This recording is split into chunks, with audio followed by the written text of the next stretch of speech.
Assalamualaikum warahmatullahi wabarakatuh. Apa kabarnya rekan-rekan?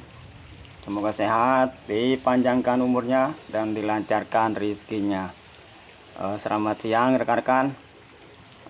Alhamdulillah cuacanya rintik-rintik gerimis hari ini. Ini siang ya rekan-rekan, sekitar jam 1-an. Walaupun cuaca panas, tapi turun gerimis, turun hujan. Nah, bisa dilihat cuacanya panas tapi turun hujan.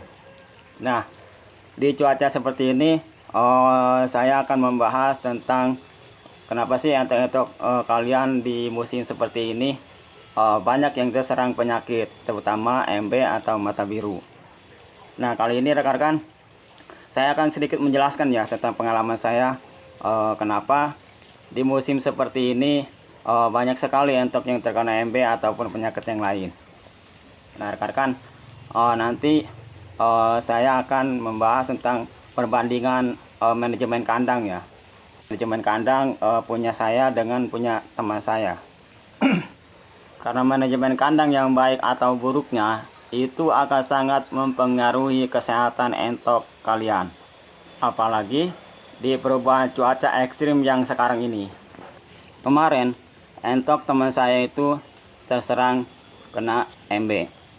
Nah, dari sekitar 50 ekoran, yang tersisa itu 6 ekoran. 3 betina, yang 2 itu yang sudah tua ya, yang sudah berumur. Nah, dan yang satunya itu betina yang baru 1 kali produksi. Nah, sisanya pejantan dan anakan budagolan yang cewekan sih, yang umur 3 bulanan lah. Nah, nanti kita akan main ke kandangnya, dekat kok. Kandangnya dekat dengan kandang saya, sekitar 50 meteran dari kandang saya. Nah, nanti akan saya tunjukkan kandang punya teman saya yang kemarin terkena virus MB. Dari sekitar 50 ekoran, yang tersisa itu ada 6 ekoran. Nah, manajemen kandang akan sangat berpengaruh bagi kesehatan entok kalian. Nah, maka dari itu saya akan sedikit menjelaskan manajemen kandang yang punya saya ini. Manajemen kandang yang baik dan benar itu bisa dilihat dari lantainya ya.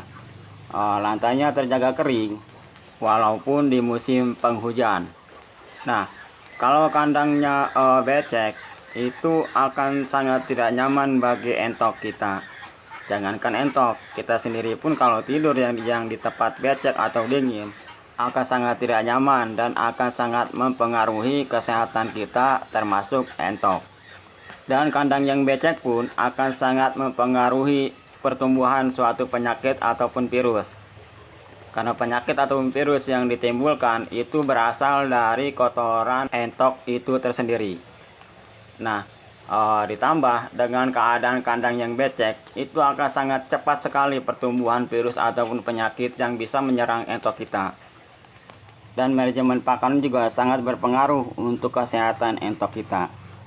Selain untuk memperlancar masa produksi telurnya tersendiri, makan yang bernutrisi juga akan sangat berpengaruh untuk kesehatan entok kita. Dan terutama yang biasa saya lakukan di manajemen kandang saya ini adalah jamu-jamuan. Jamu-jamuan ini sangatlah berpengaruh ketika di musim seperti ini. Pengaruhnya adalah sebagai penunjang antibodi untuk kesehatan entok. Di musim seperti ini, ketika siang panas lalu tiba-tiba hujan, perubahan cuaca yang ekstrim seperti itulah akan sangat berpengaruh pada kesehatan entok kita. Maka jamu-jamuan sangat penting untuk menunjang kesehatan atau antibodi si entok kita tersendiri. Dan tidak di situ saja, sengaja saya membuat kandang ini menghadap ke timur. Tujuannya untuk mendapatkan sinar matahari pagi secara langsung. Kenapa harus kena sinar matahari secara langsung? Pertama, tujuannya adalah untuk mempercepat pengeringan lantai pada kandang. Nah, biasanya kalau kandang sudah becek, itu akan sangat mudah sekali terserang penyakit entok kita. Nah, yang kedua, Selain untuk mempercepat pengeringan lantai kandang, sinar matahari juga sangat bagus untuk kesehatan entok. Salah satunya adalah untuk membunuh virus ataupun penyakit. Dan sanitasi kandang pun itu sangat penting untuk menjaga kesehatan entok kita. Nah, sanitasi seperti apa yang biasa saya lakukan?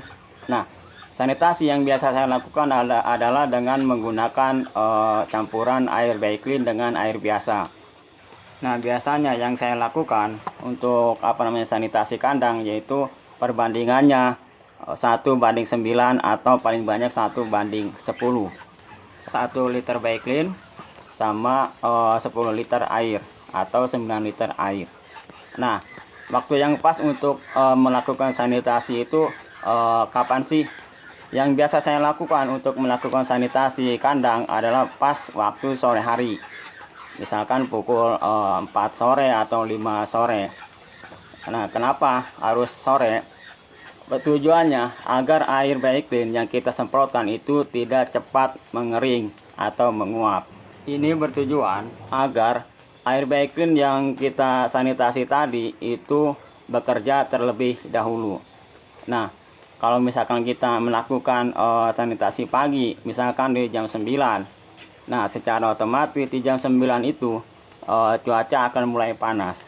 Ketika kita melakukan sanitasi di jam 9, air Baiklin yang belum sempat bekerja itu akan cepat menguap dan akan cepat mengering. Dari situ saja sudah terlihat jelas bahwa tidak akan ada gunanya sanitasi kandang ketika air sanitasi cepat menguap atau cepat mengering. Nah, karena pada umumnya Baiklin ataupun air sanitasi yang kita campurkan tadi itu bekerja minimal di 5 menit sampai 10 menit ke atas. Nah, itulah kenapa saya sering melakukan sanitasi di sore hari. Kalau melakukan sanitasi di sore hari, otomatis air sanitasi yang kita semprotkan tadi itu tidak akan cepat menguap ataupun mengering. Nah, disitulah tujuannya kenapa sanitasi harus dilakukan sore hari. Nah, sekarang rekan-rekan, waktunya kita main ke kandang teman saya yang kemarin kena MB. Nah, rekan-rekan, ini saya sudah ada di jalan menuju kandang saya. Bisa dilihat ya rekan-rekan tadi, itu kandang saya. Nah, kandang teman saya ada di sebelah sana. Nah, nanti kita sambil jalan kita main ke kandang teman saya. Ini jaraknya sekitar 50 meteran dari kandang saya. Nah, ini salah satu entok yang sisa kemarin kena MB ya. Nah, ini indukan betina. Nah, sekarang kita lanjut ke kandang.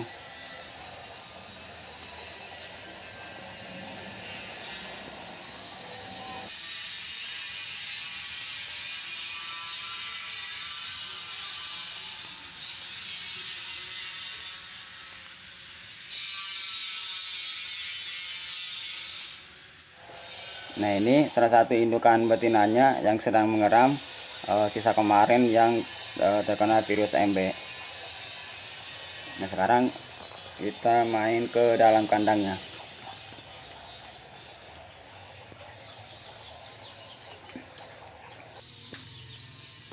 Nah, inilah rekan-rekan kandang entok punya teman saya yang kemarin kena MB. Tadinya sekitar 50 ekor lebih ya. Dan sekarang cuma ada sekitar 6 ekoran yang tersisa. Nah, bisa dilihat rekan-rekan sangat kosong, sepi. Nah, ini tinggal ada kemarin, untungnya ada sisa satu indukan yang sedang mengeram. Nah, ini anakannya yang ada di dalam yang umuran sekitar 2 mingguan ya. Ini anak entoknya ada 22 ekor. Sebenarnya ini sekitar 4 indukan ya yang sedang mengeram. Berhubung karena 3 indukan yang sedang mengeram itu terkena MB, jadi dari semua telur 4 indukan itu disatukan jadi satu. Nah, yang berhasil menetas cuman ada 22 ekor.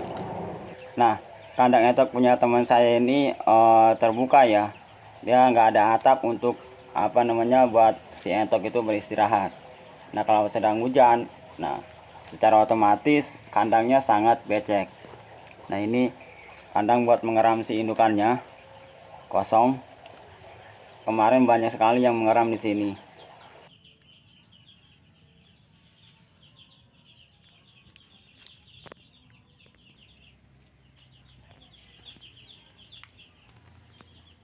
Nah inilah dia rekan-rekan, kemarin sisa entok yang terkena embe. Tersisa hanya 6 ekor. Nah itu salah satunya entok punya tetangganya. Jadi kesimpulannya seperti ini ya rekan-rekan. Dari manajemen kandang yang punya saya dengan manajemen kandang punya teman saya ini, perbandingannya sudah jelas sangat jauh.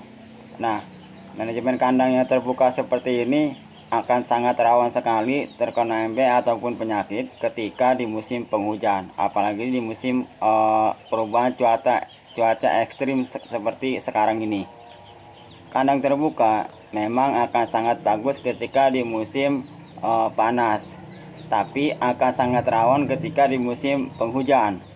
Nah makanya saya membuat kandang itu full tertutup atapnya, itu antisipasi untuk agar air hujan tidak masuk ke dalam kandang dan menyebabkan becek ataupun lembab di lantainya.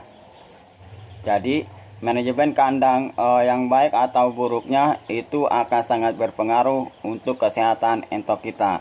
Nah ini sudah terbukti ya di kandang saya. Masih alhamdulillah, walaupun jaraknya sekitar 50 meter dari kandang punya teman saya ini, dengan manajemen kandang yang baik dan benar, kita bisa mengantisipasi penyakit ataupun virus EMP menyerang entok kita.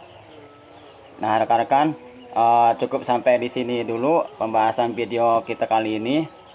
Semoga video ini bisa bermanfaat untuk rekan-rekan, dan jangan lupa like, subscribe, dan komen. Saya akhiri. Assalamualaikum warahmatullahi wabarakatuh.